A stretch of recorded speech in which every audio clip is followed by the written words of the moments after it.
Muy buen día, mi nombre es Sergio Nicolás Ávila, soy médico cirujano de la Universidad Nacional y el día de hoy intentaré abordar de una manera integral las generalidades de la contratación en salud, la importancia de los principios rectores aplicables a entidades no sometidas al Estatuto General de la Contratación de la Administración Pública, su aplicación práctica y las principales situaciones problemáticas que enfrenta su implementación. ¿Listo? Entonces, para esto hay que comprender que la contratación en el sector salud implica reconocer su papel como un instrumento de la materialización del derecho fundamental a la salud. Esto está contemplado en la Constitución Política en el artículo 48 y 49 y también en la Ley Estatutaria 1751 de 2015. Esta actividad no solo constituye un ejercicio de gestión administrativa, sino que incide directamente en la garantía de derechos fundamentales como la vida digna, la igualdad, la equidad y el acceso efectivo a los servicios de salud. Esto según la Corte Constitucional en la sentencia T760 del 2008.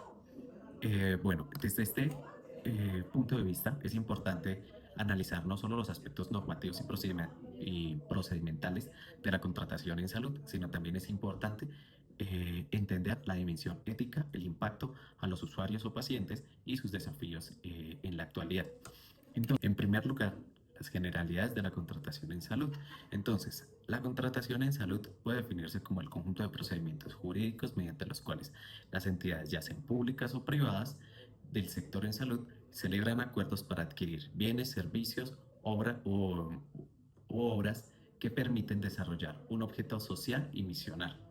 ¿Listo? Entonces, en Colombia la contratación en salud se articula en el marco del Sistema General de Seguridad Social en Salud, creado mediante la Ley 100 del 93, donde varios actores públicos y privados eh, se unen acá y se encuentran. En consecuencia, no todos los procesos contractuales se rigen por el Estatuto General de la Contratación, que es la Ley 80 del 93, sino que muchas entidades como las empresas sociales del Estado o las entidades promotoras de salud tienen regímenes especiales o reglamentos eh, propios. ¿Listo? Entonces, en la contratación en salud se puede variar, se puede clasificar de diferentes maneras. Entonces, ¿cuál sería una de estas maneras según el objeto contractual? Entonces, aquí está la prestación de servicios asistenciales, el suministro de bienes y servicios, la infraestructura sanitaria y los servicios de apoyo logístico. Entonces, en primer lugar, la prestación de servicios asistenciales cuenta con los contratos a profesionales de la salud, hospitales y clínicas, donde se va a garantizar la consulta, los procedimientos, hospitalización, terapias y urgencias. O sea, esta parte enfocada principalmente a la parte misional. Luego está el suministro de bienes y servicios, que pues bueno, acá esto muy de la mano con la parte de los servicios asistenciales, porque acá están los medicamentos, los dispositivos médicos, los insumos hospitalarios, las ambulancias, el software que se utiliza para las historias clínicas. En tercer lugar está la infraestructura sanitaria. En este apartado pues se hace la contratación de construcción, de adecuación, de mantenimiento de la planta física del hospital. Y por otra parte tenemos los servicios de apoyo logístico. Acá está el servicio de aseo, la lavandería, gestión documental, alimentación, etcétera. En este aspecto es importante que todo esto deba alinearse a los fines del Estado, los principios constitucionales y los estándares de eficiencia y calidad, los cuales están establecidos según el Ministerio de Salud y Protección Social. Entonces, cuando hablamos de los principios generales de la actividad contractual en salud, vamos a hablar de diferentes aspectos que lo voy a ir desglosando a continuación. Entonces, a pesar de que algunas entidades del sector salud no están sometidas estrictamente al Estatuto General de la Contratación, como hablaba anteriormente, es importante que se respeten los principios constitucionales que rigen toda la función administrativa, ¿cierto? Eh, Esto pues dado por el artículo 209 consagrado en la Constitución Política. Estos principios, ¿cuáles son? Transparencia, selección objetiva, economía y eficacia, moralidad, y responsabilidad. Entonces, en transparencia, la transparencia implica que todas las etapas del contrato sean públicas y accesibles, permitiendo el control ciudadano y la participación plural.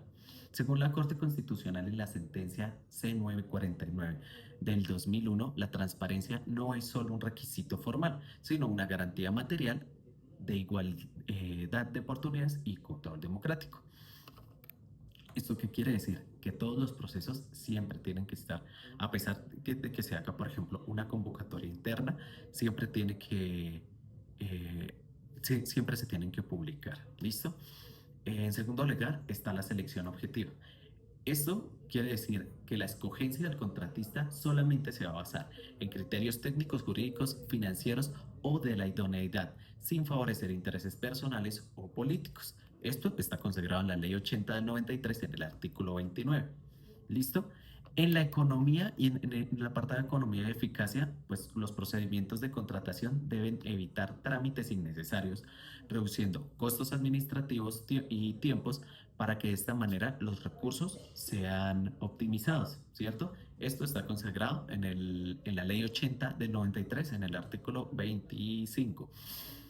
La parte de moralidad. Todo proceso contractual deberá estar guiado por los valores éticos, o sea, actos administrativos contrarios a la moralidad son nulos.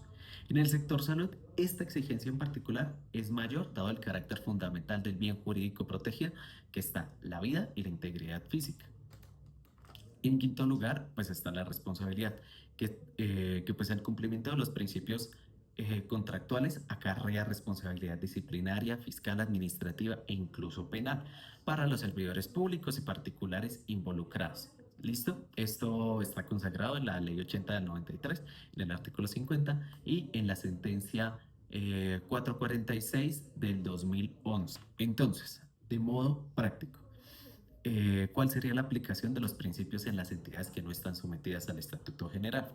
Entonces, ¿cuál es una de las aplicaciones más importantes? Creación de manuales internos donde se deben establecer los procedimientos de selección, evaluación y adjudicación de los contratos. Como les decía, a pesar de que sea una convocatoria cerrada, siempre tiene que primar el principio de transparencia, ¿cierto? La publicidad mínima garantizada a través de páginas web, sistemas internos o publicaciones impresas. Criterios claros de selección basados en la experiencia, capacidad técnica, precio y calidad.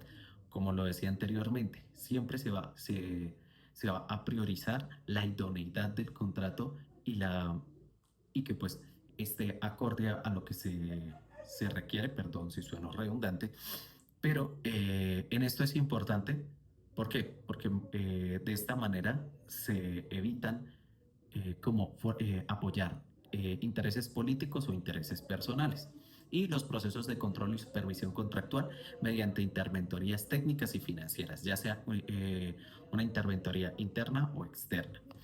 Entonces, un ejemplo, una EPS puede dar un contrato de prestación de servicio, por ejemplo, para servicio de radiología mediante una convocatoria privada. O sea, uno se comunica directamente con la empresa, pero se debe mostrar que el proveedor que fue seleccionado que el proveedor que fue seleccionado haya sido por criterios objetivos, experiencia acreditada, la calidad de los equipos, que tenga una competitividad respecto a los costos y se debe publicar el contrato adjudicado para efectos de transparencia. ¿Cuáles vendrían siendo los principales problemas como recurrentes en la aplicación de estos principios? Primero, la corrupción y el clientelismo.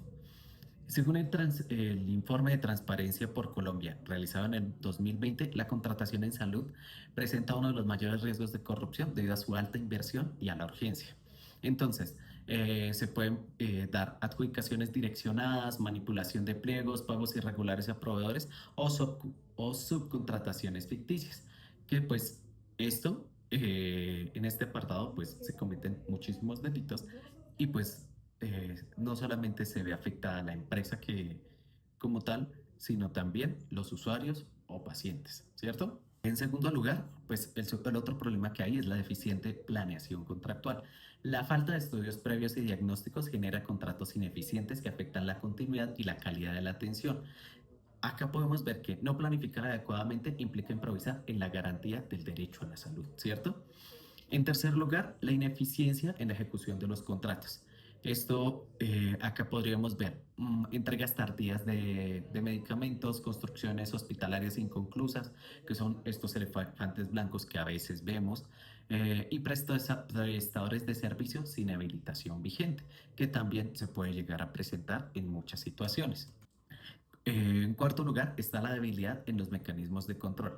Hay muchísimas IPS que carecen de sistemas de interventorio efectivo, lo que facilita la corrupción y afecta los indicadores de salud pública.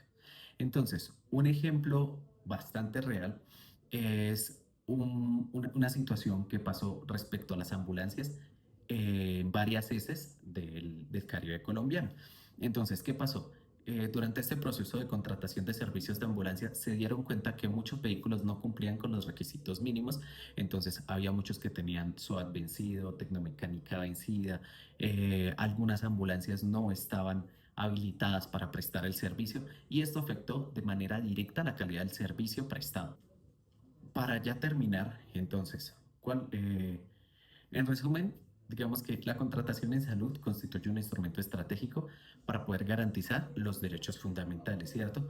Pero pues también se vuelve eh, uno de los tipos de contratación donde hay muchísima más vulnerabilidad y donde hay mayor riesgo, como lo decía antes, de corrupción. El respeto a los principios que nombrábamos ahorita, de transparencia, economía, responsabilidad, moralidad, publicidad y selección objetiva, resulta de verdad súper indispensable, no solamente para poder optimizar los recursos, sino para materializar el derecho efectivo a la salud en condiciones de igualdad y dignidad. Em, el hecho de que hayan regímenes especiales o reglamentos internos no se debe interpretar como que es una carta blanca para evadir la responsabilidad jurídica y ética, así como pues, lo dice la Corte Constitucional en la sentencia T760 del 2008, perdón. Los operadores del sistema de salud deben actuar bajo los principios de solidaridad, eficiencia y universalidad. Estos principios que encuentran su primer escenario en la creación de los actos de contratación. Y para terminar, yo creo que pues el desafío más grande que se tiene para poder garantizar la contratación de salud, ya sea pública o privada, es que se respeten estos principios fundamentales, que esté orientado hacia el interés general, o sea, hacia el bien de la comunidad, y que pues de esta manera se pueda fortalecer la calidad, accesibilidad y sostenibilidad del sistema de salud en Colombia. Muchas gracias.